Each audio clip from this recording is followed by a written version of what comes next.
شروع کرتا ہوں اس بزرگ و برکت کے نام سے جس نے حق و باطل کے فرق کو ہم پر واضح کیا اور تمام بنی نوع انسان کی کامیابی کو اس کے عمل اور شکر سے مشروط کر دیا۔ آج کا میرا موضوع کلام ہے یقین کیا ہے؟ یقین افراد کا سرمایہ تعمیر ملت ہے۔ یہی وہ قوت ہے جو صورت گر تقدیر ملت ہے۔ مطلب یقین ایک ایسا سرمایہ ہے جس سرمایہ سے آپ نے قوم و ملت کو تعمیر کرنا ہے، اور جب آپ کی قوم و ملت تعمیر ہو جائے گی تو آپ کی تقدیر خود بخود بدل جائے گی۔ اور یہ یقین کیا ہے؟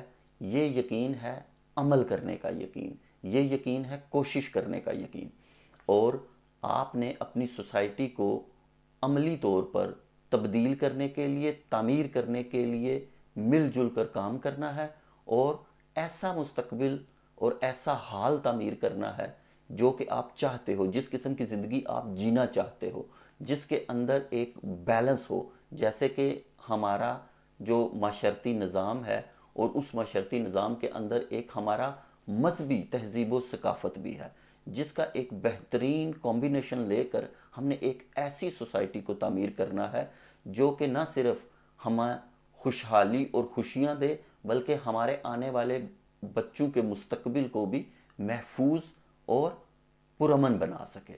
تو اس کے لیے مل جل کر کام کرنا پڑے گا۔ نپولین نے کہا تھا کہ آپ مجھے پڑھی لکھی مائیں دو، میں آپ کو پڑھا لکھا معاشرہ دوں گا۔ اور یہ بات بالکل ٹھیک ہے کہ جب مائیں پڑھی لکھی ہوں گی، جب خواتین پڑھی لکھی ہوں گی تو معاشرہ زیادہ ترقی کرے گا، کیونکہ جو بچے ہوتے ہیں وہ زیادہ تر اپنی ماں کے ساتھ اٹیچ ہوتے ہیں۔ جب ماں پڑھی لکھی ہوگی تو ڈیفینیٹلی وہ اپنے بچے کی تعلیم و تربیت اور اس کی پرورش کرنے میں ایک مثبت کردار ادا کرے گی۔ اگر آپ جانوروں کو بھی دیکھیں تو جانور اپنے بچوں کو کیا انہیرٹ کر کے جاتا ہے؟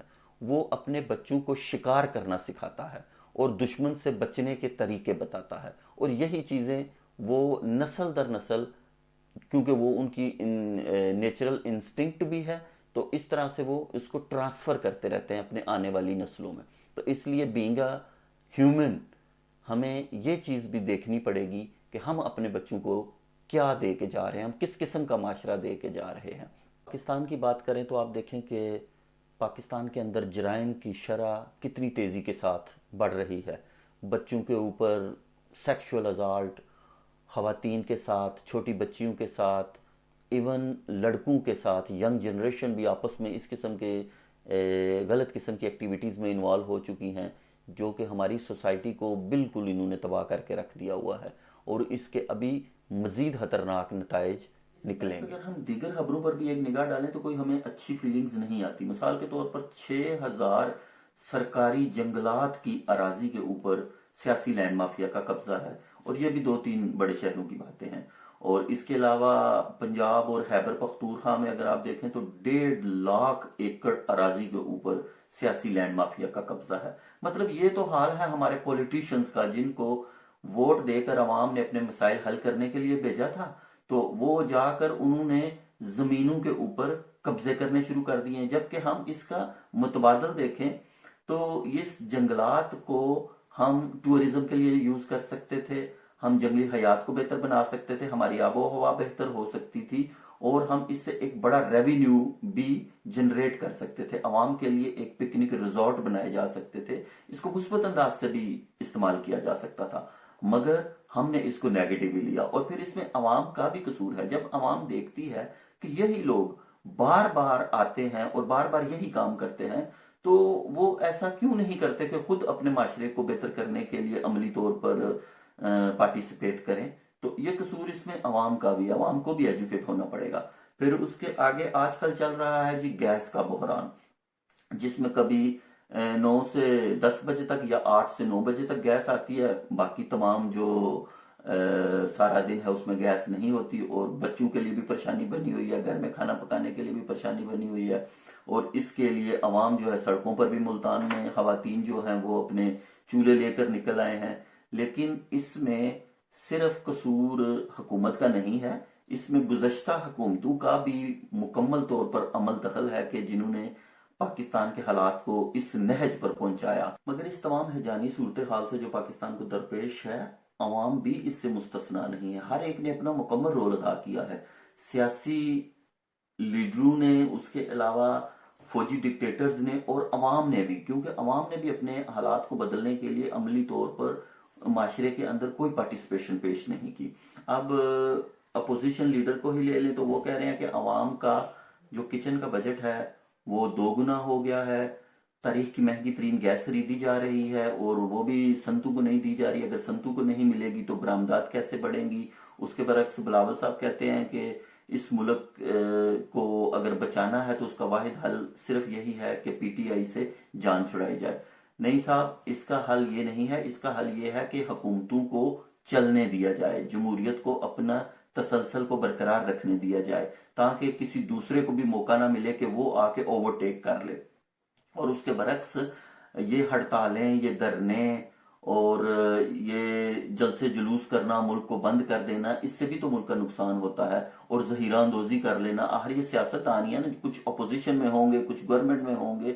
اگر ہمیں اتنا احساس ہو تو ہمیں چاہیے کہ ہم اس مشکل سچویشن میں عوام کو ریلیف دینے کے لیے اپنی ملوں سے جو چینی ہے یا اور ایسی اشیاء خرد و نوش ہیں جو شارٹ ہو جاتی ہیں، ہم ان کو عوام میں ایک بہتر طریقے سے ڈسٹریبیوٹ کر سکیں، اور اس طرح سے اپنے ووٹ کو پائیدار بنائیں اور لوگوں کے اندر شعور پیدا کریں، نہ کہ صرف ایک دوسرے کی ٹانگیں کھینچتے رہنا ہے، حکومت کو چلنے نہیں دینا، اور صرف یہ کہتے رہنا ہے کہ ملک جتنا زیادہ مقروض ہوگا، جتنا زیادہ مشکلات میں پھنسے گا، اس سے حکومت بدنام ہوگی، حکومت گرے گی، پھر ہم آئیں گے، پھر ہم حکومت کریں گے۔ لیکن آپ کے آنے سے بھی تو حالات نہیں بدلیں گے، اس سے پہلے بھی تو حالات ایسے ہی تھے، ہم نے تو جب سے دیکھے ہیں، بچپن سے ہم نے حالات ایسے ہی دیکھے ہیں، خراب سے خراب تر ہوتے ہی حالات دیکھے ہیں، اور آئندہ اگر آپ بھی آئیں گے تو بھی حالات نہیں بدلیں گے۔ تو کس چیز کو بدلنا ہے؟ سوچ کو بدلنے کی ضرورت ہے۔ عوام کو ریلیف دینے کے لیے کوششیں کریں، عوام کی حالات کو بہتر بنانے کے لیے کوشش کریں، اور عوام کو بھی چاہیے کہ اس کی سپورٹ کریں جو ان کے حالات کو بہتر بنانے کے لیے کوششیں کرتے ہیں۔ صرف باتوں سے کام نہیں چلتا کہ آپ ان پر الزام لگائیں، وہ آپ پر الزام لگائیں۔ اور وہ جواب میں کیا کہتے ہیں، جو حکومتی نمائندگان ہیں، ترجمان ہیں، وہ کہتے ہیں کہ سندھ کی عوام لاقانونیت پر پی پی سے تنگ ہے، اور پی پی نے کون سا سندھ میں دودھ کی نہریں بہا دی ہیں؟ بلاول کو تکلیف عوامی مسائل سے نہیں، اپنی کرپشن کو چھپانے سے ہے۔ نااہل اپوزیشن 3 سال سے گیس اور ایل این جی پر پروپیگنڈا کر رہی ہے، اور نااہل نوازو زرداری کے خلاف لڑنا وزیر اعظم کا منشور ہے۔ تو یہ بھی حکومت کی طرف سے کوئی اچھے بیانات نہیں ہیں۔ آپ اپنے پرفارمنس کے اوپر زور دیں، اپنے کام کے اوپر زور دیں، نہ کہ یہ تانا اور تشنی پر آپ زور دیں، تو اس سے عوام جو ہے وہ مطمئن نہیں ہوتی۔ اور یہ بات سچ ہے کہ جو باتیں وہ اپوزیشن کر رہی ہے، واقعہ ہی عوام کے حالات بڑے تنگ ہیں، لوگ بڑے بیزار ہیں، بڑے مشکلات میں پڑے ہوئے ہیں، مہنگائی بہت زیادہ ہے، حالات کو فیس کرنا ان کے لیے بڑا مشکل ہو چکا ہے۔ تو بات یہ ہے کہ جب 2 بھینسیں آپس میں لڑتے ہیں نا، تو نقصان کس کا ہوتا ہے؟ نقصان کھیت کا ہوتا ہے۔ تو اصل میں یہ ان کی اپنی اقتدار کی جنگ ہے جس کو وہ لڑ رہے ہیں، اور نقصان عوام کا ہو رہا ہے، اور عوام بھی ماشاءاللہ اتنے صابر ہیں کہ اتنا کچھ ہونے کے باوجود بھی اپنی زندگی کو بدلنے کے لیے کوئی کوشش نہیں کرتے۔ تو پھر یہ کیسے قوم و ملت تعمیر ہو سکتی ہے؟ اس کو تعمیر کرنے کے لیے ہمیں عملی کام کرنا پڑے گا، تاکہ جب آپ عملی کام کریں گے تو پھر ان لوگوں کو بھی پتا چلے گا کہ بھائی یہ تو کام کرنے سے ووٹ ملتا ہے، اور ووٹ ہی انسان کی اصل طاقت ہے۔ تو اس لیے یہ صرف الزام ہے، حکومت بھی الزام لگا رہی ہے، اپوزیشن بھی الزام لگا رہی ہے۔ جب اپوزیشن حکومت میں ہوگی تو پھر جو حکومت ہے وہ اپوزیشن والی باتیں کرے گی، جو آج اپوزیشن کر رہی ہے پھر وہی حکومت کرے گی۔ تو اس کے برعکس آپ دیکھیں کہ پیٹرولیم کی جو مصنوعات ہیں وہ بھی دن بدن مہنگی ہوتی جاتی ہیں، اور اس میں سابقہ حکومتوں کا بھی مکمل طور پر رول ہے جو آج پاکستان کے حالات بن چکے ہیں۔ اور پھر ایک خبر ہے کہ سندھ حکومت کا اسلام آباد اور مری میں سندھ ہاؤسز کے جعلی ملازمین کی برطرفی کا حکم۔ اب آپ یہ دیکھیں کہ جعلی برطرفی، اس کا مطلب ہے کہ جعلی برطرفیاں ہوتی ہیں، اور پھر ان کی غیر قانونی تبدیلیاں وہ بھی واپس لی جائیں۔ اس کا مطلب غیر قانونی تبدیلیاں بھی ہوتی ہیں، اور پھر وہ جو کوارٹر اور فلیٹس ہیں وہاں پر غیر متعلقہ لوگ بھی رہتے ہیں۔ اس کا مطلب وہ جو سارا پیسہ وہاں پر خرچ ہوتا ہے وہ کس کا ہوتا ہے؟ وہ عوام کا خرچ ہوتا ہے۔ تو یہ عوام کو ان چیزوں سے سیکھنا چاہیے۔ عوام کو اپنے حالات کے بارے میں خود فکر کرنی چاہیے. اگر آپ اپنے حالات کے بارے میں فکر نہیں کریں گے تو آپ کے بارے میں کوئی فکر نہیں کرے گا. اسی لیے اللہ تعالیٰ بھی سورۃ النساء میں فرماتا ہے کہ میں تو چاہتا ہوں کہ میں تمہارے حالات بہتر کر دوں، کہ آپ زندگی میں کامیاب ہو جائیں، لیکن وہ لوگ جو اپنی خواہشوں کے پیچھے چلتے ہیں وہ یہ چاہتے ہیں کہ انسان کو اس کے سیدھے راستے سے بھٹکا دیں. تو اس لیے میرے بھائیو، سیدھا راستہ صرف وہی راستہ ہے جو اللہ تعالیٰ نے بتایا ہے، جو قرآن مجید کے اندر جو قوانین پیش کیے گئے ہیں ان قوانین کو اپنی زندگیوں میں اپنائیں تو یقین مانیں کہ ہماری زندگی بہت بہتر ہو جائے گی. بہت بہتر کیا ہو جائے گی کہ آپ کے گھر گھر میں اگر گاڑیاں نہ ہوئیں تو آپ کہنا، کیونکہ ایسا ہی ہے. کیونکہ میں نے یورپ میں دیکھا ہے، یورپ میں صرف قانون ہے اور اخلاقیات کا جو ان کا پورشن ہے وہ بالکل خالی ہے. اور قانون کی وجہ سے ان کے گھر میں جتنے افراد ہیں ان سب کے پاس گاڑیاں ہیں، لیکن اخلاقیات میں یہ لوگ بالکل زیرو ہیں، یہ شیطانیت کی طرف چلے گئے ہیں. لیکن ہم لوگوں کو قرآن مجید کے اندر ایک ایسا مکمل پیکج پیش کر دیا گیا ہے جس کے اندر اخلاقیات بھی ہیں اور قانون بھی ہیں، لیکن ہم تو نہ اخلاقیات کے اوپر چل رہے ہیں اور نہ قانون کے اوپر چل رہے ہیں. اور یورپ قانون کے اوپر چل رہا ہے، اسی لیے وہ ہم سے آگے ہے اور ہم ان سے پیچھے رہ گئے ہیں. کیونکہ یہ لوگ جو ہیں، یہ یہاں پر تعلیم کا اگر آپ ریشو دیکھیں تو یہ 100% ہے.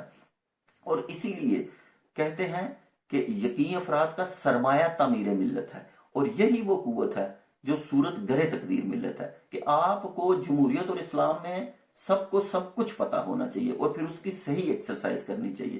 جب آپ اپنے ووٹ کا صحیح استعمال کریں گے تو آپ کے حالات بدل جائیں گے، اور سچ بولیں گے، سچ کا ساتھ دیں گے تو بالکل کوئی کسی قسم کا مسئلہ نہیں ہے.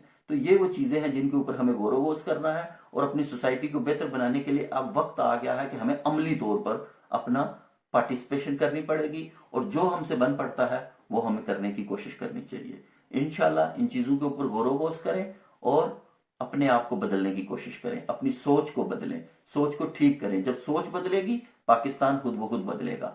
پاکستان بدلے گا، معاشرہ بدلے گا، آپ کے حالات بدل جائیں گے، آپ کی تقدیر بدل جائے گی، اور آپ کا جو مسکن ہے، جہاں آپ رہتے ہیں، جسے ہم گھر کہتے ہیں، وہ بھی بدل جائے گا. لیکن وہ تب بدلے گا جب آپ کا معاشرہ بدلے گا، جب آپ کا ملک بدلے گا. اور ملک کب بدلے گا؟ جب آپ لوگ بدلیں گے اور اپنے معاشرے کو ویسے بنانے کی کوشش کریں جیسا کہ آپ چاہتے ہیں. اور جیسا ہم چاہتے ہیں ہم اس کے لیے انشاءاللہ کوشش کریں گے، اور کوشش کرنے سے ہی چیزیں بدلتی ہیں. اور یہی وہ قوت ہے اور یہی وہ سرمایہ ہے جس سے چیزیں تبدیل ہوتی ہیں.